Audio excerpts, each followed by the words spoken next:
Assalamu alaikum wa rahmatullahi wa barakatuh, chers frères et sœurs. Avez-vous déjà entendu parler d'un événement extraordinaire où notre bien-aimé prophète Mohammed, paix et bénédiction soient sur lui, a rencontré un groupe de djinns et leur a partagé le message de l'islam? Ce récit, bien documenté dans les sources islamiques, est à la fois mystique et riche en leçons. Imaginez un moment où des créatures invisibles, fascinées par la récitation du Saint-Coran, s'arrêtent pour écouter les paroles divines et repartent transformées, prêtes à transmettre ce message à leur propre communauté. Ce n'est pas une simple histoire, mais un rappel profond de l'universalité de l'islam et de la puissance du Coran. Restez avec nous jusqu'à la fin pour découvrir des détails uniques et inspirants sur cet événement mémorable. Nous explorerons le contexte dans lequel il s'est produit, l'interaction entre le prophète paix et bénédiction soit sur lui et les djinns, et les leçons profondes que nous pouvons en tirer dans notre propre cheminement spirituel. Cet événement marquant de la vie du prophète Mohammed, paix et bénédiction, soit sur lui survint à un moment de grande adversité. La Mecque était devenue un lieu hostile pour lui et ses compagnons, en raison de l'opposition féroce des Quraysh à son appel à l'unicité d'Allah. Les notables Quraysh tentaient par tous les moyens d'étouffer le message de l'islam, allant jusqu'à persécuter les musulmans, les marginaliser socialement et les attaquer physiquement. Malgré tout, le prophète paix et bénédiction soit sur lui poursuivait sa mission avec patience et résilience. Dans sa quête de nouvelles opportunités pour diffuser l'islam, le prophète paix et bénédiction soit sur lui se rendit à Taïf, une ville située à environ 60 km de la Mecque. Espérant trouver un soutien parmi les chefs tribaux de cette région, il présenta son message aux habitants.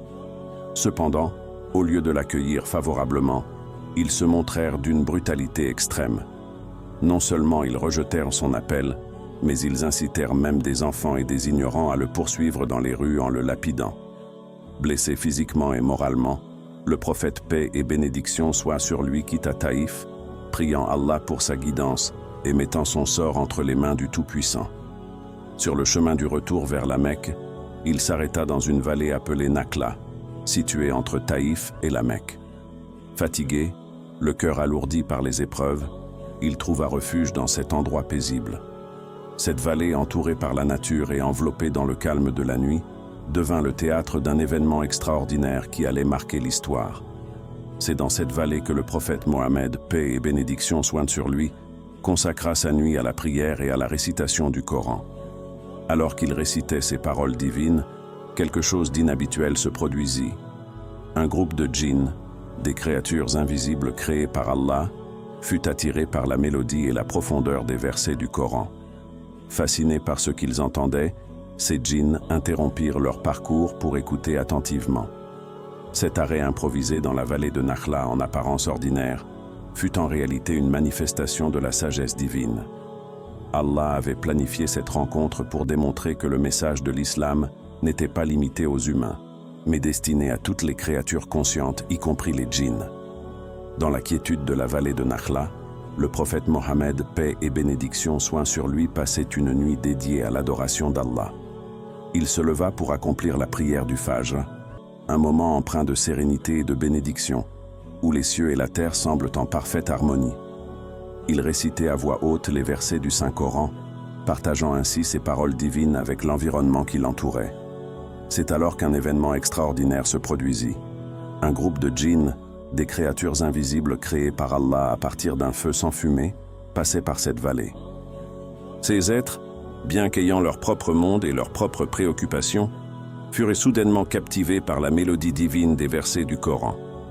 La récitation du prophète paix et bénédiction soit sur lui, empreinte de douceur et de sincérité, perça les cœurs de ces djinns et les poussa à s'arrêter pour écouter attentivement. Le Coran décrit cet instant dans un verset remarquable de la sourate Al-Ahqaf. « Et rappelle-toi lorsque nous dirigeâmes vers toi un groupe de djinns qui écoutèrent le Coran. Lorsqu'ils assistèrent à sa lecture, ils dirent « Écoutez attentivement. » Et quand ce fut terminé, ils retournèrent à leur peuple en avertisseurs. Coran, verset 29. Cette scène révèle une interaction fascinante entre deux mondes que nous percevons rarement comme liés, celui des humains et celui des djinns. Ces créatures, malgré leur nature différente, sont également soumises à Allah et capable de ressentir la puissance du message divin. La beauté et la profondeur des paroles du Coran furent si marquantes qu'elles plongèrent les djinns dans une réflexion profonde. Ils étaient non seulement émus, mais aussi convaincus de la véracité du message qu'ils entendaient. L'expérience fut si transformative qu'ils décidèrent, sur le champ, d'embrasser la foi et de transmettre ce message à leur propre peuple.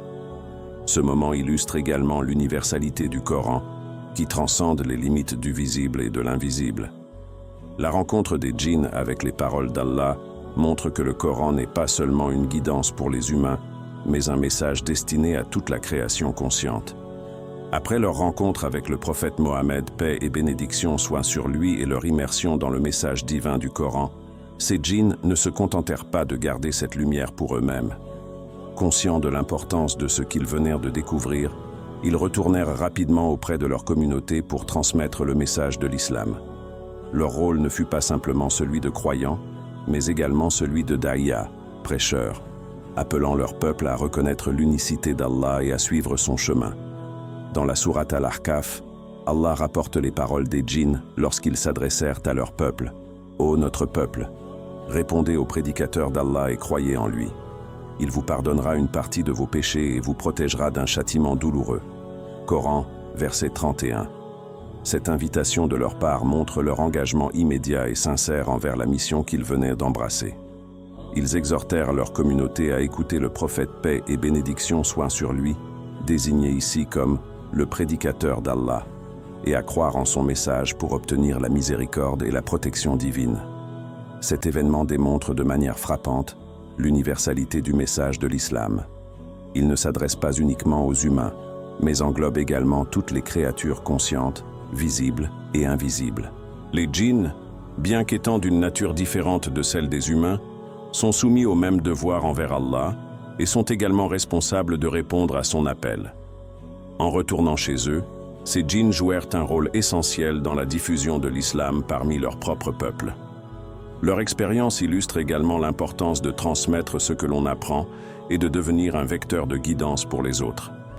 Cet aspect est en parfaite harmonie avec l'enseignement du prophète Mohammed, paix et bénédiction, soit sur lui qui encourage chaque croyant à partager, ne serait-ce qu'un seul verset, avec les autres.